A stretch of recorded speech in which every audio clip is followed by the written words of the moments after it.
皆さんこんにちは。歴戦王アルシュベルドのように攻撃が熾烈なモンスターを相手にすると、どうしてもガードでスタミナが削られ、渾身を維持するのは難しいと感じる時はありませんか？そこで今回は無尽蔵と渾身を活用したランス装備を2種類紹介します。今回紹介する2種類の装備はどちらも火力と生存を両立した装備です。どちらにも加速再生位置が付与されているので攻撃しながら体力をリカバリーでき、同時に必要最低限の火力スキルもつけているのでしっかりとダメージを稼いでいくことができます。その中でもより火力を求めたいのであれば束縛反抗型、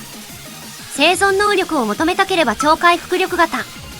このように状況や狩猟するモンスターによって2種の装備を選択できるのが大きな特徴です。攻めの束縛反抗か、生存の超回復力か、皆さんの好みに合うのはどちらでしょうか？それでは詳しい装備内容を一緒に確認していきましょう。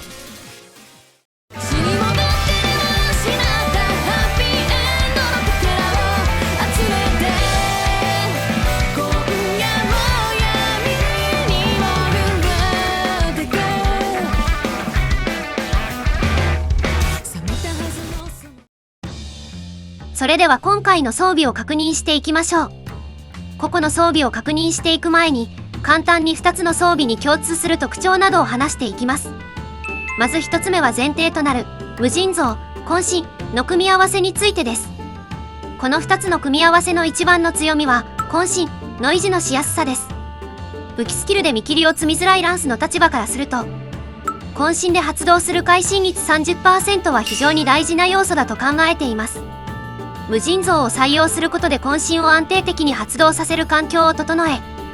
できる限り会心攻撃が発生するよう目指しています。続いて2つ目は好きな墓石を使うことができる点です。現在、やり込み具合で鑑定墓石の所持数に差が出てきてしまう環境だと思います。ただ、今回紹介する2つの装備は、墓石がなくてもすでにほぼスキル構築が完成されているので、神オマと言われるような墓石がなくてもしっかりと装備が組めるのが一つの特徴です。最後に3つ目に発動しているシリーズスキル、グループスキルによる差を見てみます。それぞれの装備で発動しているシリーズスキルやグループスキルはこのようになっています。攻めを重視した場合は、加速再生1、無尽蔵1、束縛反抗1、主の魂が発動しています。生存を重視した場合は、加速再生1、無尽蔵1、超回復力1、主の魂となっています。前者の装備はつばぜり合いをすることで束縛反抗1が発動します。そのためつばぜり合いをするモンスターであれば、定期的に攻撃力を底上げすることができます。後者の装備は超回復力1がついているため、加速再生1と超回復力1の組み合わせにより、細かいダメージのリカバリー力に優れています。特に威力の高い攻撃をガードした際に発生する体力の削りダメージへのストレスを軽減することができます。このように同じ無尽蔵、渾身型のランス装備でも、狩猟するモンスターや熟練度に応じて2種の装備で選択することができます。ここまで今回の装備の共通事項などを簡単に話してきました。この後は実践動画のダイジェストを見つつ、2種の装備構成を確認していきましょう。それではまずは束縛反抗型の装備から確認していきましょう。では墓石を装備していない状態を見てみます。最初に武器と防具を確認しましょう。武器は巨撃アーティア武器を使います。今回狙う発動スキルは無尽蔵のみで大丈夫です。主の魂をつけなくても装備が完成するのはかなり楽だと思います。防具に関しては、シュバルカガンマ防具が鈍い、ダハリラガンマ防具も鈍い、そしてガーディアン・アンジャナフアシュ防具となっています。ということで実践動画の方では戦闘が始まったようです。では続いてスキル一覧を確認します。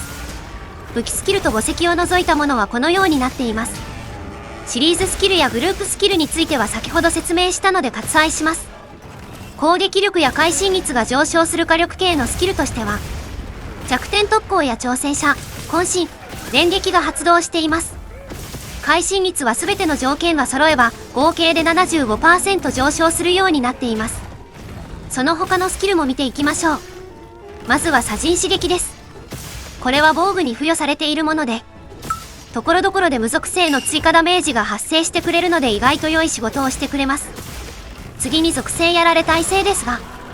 これは全ての属性やられの時間を短縮してくれる優れものです。およそ15秒ほどで属性やられが解除されるので、属性やられになる攻撃を受けたとしても、体力の回復動作をした後すぐくらいに属性やられが解除されるイメージです。打ち消しの実を食べる動作を減らせるので意外と重宝します。高速耐性についてはおまけで考えてもらえれば大丈夫です。最後にアイテム使用強化については別のスキルに変更することも可能です。他に採用したい生存スキルがあれば変えてみてください。では完成形の例を続いて表示します。先ほどまでで説明した内容は割愛して話を進めていきます。では今回使った墓石を見てみましょう。今回は攻撃レベル3、連撃レベル1がついているものを使っています。防具の装飾品枠がせめて一つでもついていればなと思ったんですが、こればっかりは運なので仕方ないですね。続いて完成形のスキル一覧を見てみます。防具スキルで変わったところは連撃のレベルが3になったくらいです。では肝心な武器スキルを見てみます。今回ガード性能がレベル2となっていますが必要分を積むようにしてください。安定した立ち回りをしたい場合は3にすることをお勧めします。攻めの姿勢に関してはいつも通りレベル3まで採用しています。歴戦王アルシュベルドの場合はなかなか砥石を使うタイミングがないので、今回は技物を採用しています。超会心については余裕があればつけてください。ガード性能をしっかりと積みたいのであれば、ガード性能がついている装飾品をつけましょう。以上が束縛反抗型の装備内容でした。ではここからは束縛反抗型の実践動画の様子をサクッと見てみましょう。少し場面を戻して、つばぜり合いが発生したところから見ていきます。つばぜり合いに勝ったことで、ここで束縛反抗位置が発動し攻撃力が25上昇します。ここから90秒間火力がかなり上がるので、この間にダメージを稼いでいきます。この攻撃はガードをした後バックステップをし、その後ガードダッシュからの飛び込み突きでうまい具合に距離を詰めることができます。ここからかなりパワーガードを多用しているんですが、スタミナゲージとスキル発動画面を見てもらうと、一連の動作を行っている間、渾身を切らすことなく維持することができています。なんなら渾身を維持したまま、おかわりのパワーガードからの渾身返し突きをぶち込みます。そして、綺麗にためカウンターを決めてからの特殊弱点攻撃で畳みかけます。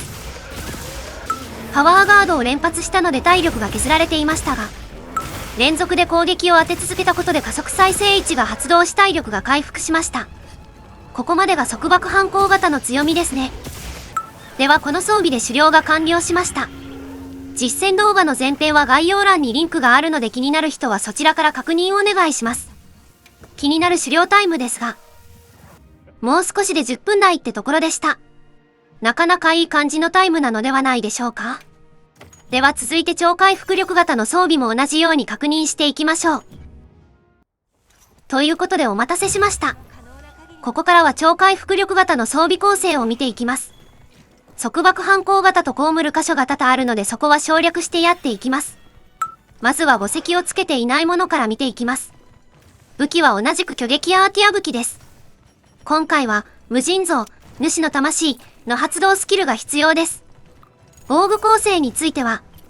シュバルカガンは防具 2V とゾシア防具 2V、ガーディアンアンジャナフアシュアルファ防具となっています。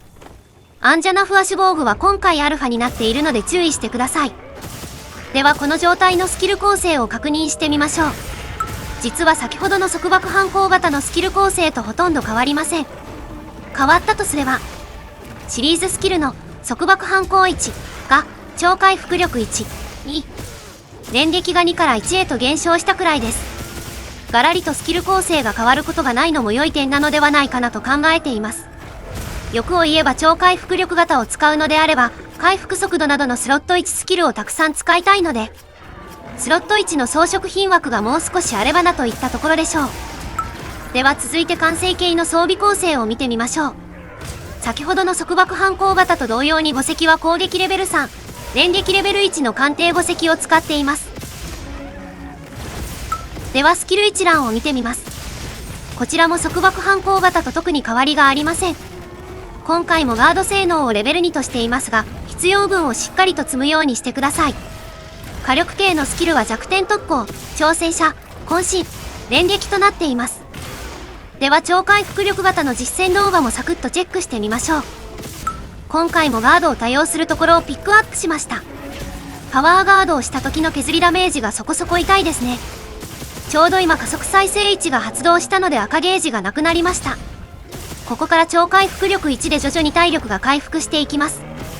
さすがに無尽蔵があってもここで一度渾身が切れてしまいました。とは言ってもここまでアグレッシブに動いて渾身が切れたのが1回のみと考えたら、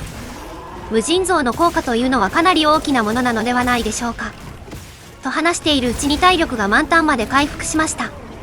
今回の加速再生1と超回復力1の組み合わせはゴリゴリに体力を回復できるものではないので注意をお願いします。あくまでもガードによる削りダメージやちょっとしたダメージのリカバリー力を備えたものという認識で使ってもらえると良いかなと思います。リュートの後型における歴戦王アルシュベルドのクエストという条件にはなりますが、前回の動画でさらに生存能力を向上させた装備というのを紹介しているので、もう少し安全に歴戦王アルシュベルドにチャレンジしたいという人はこちらの動画もチェックしてみてください。詳細は概要欄にリンクがあるのでそちらからお願いします。ではこの装備を使った時の狩猟タイムを確認してみましょう。こちらの装備だとほぼ12分でした。この実践動画も前編を概要欄のリンクで案内しているのでぜひ確認してみてください。ということで今回の装備はいかがだったでしょうか？攻めの束縛反抗型か、生存の超回復力型か、好みの装備はどちらだったでしょうか？もしよろしければコメントで教えてください。それでは今回の動画は以上になります。最後までご視聴していただきありがとうございました。この動画が良かったよと思っていただけたら、チャンネル登録と高評価をよろしくお願いします。それではまた次のモンハンワイルズの動画でお会いしましょう。またね。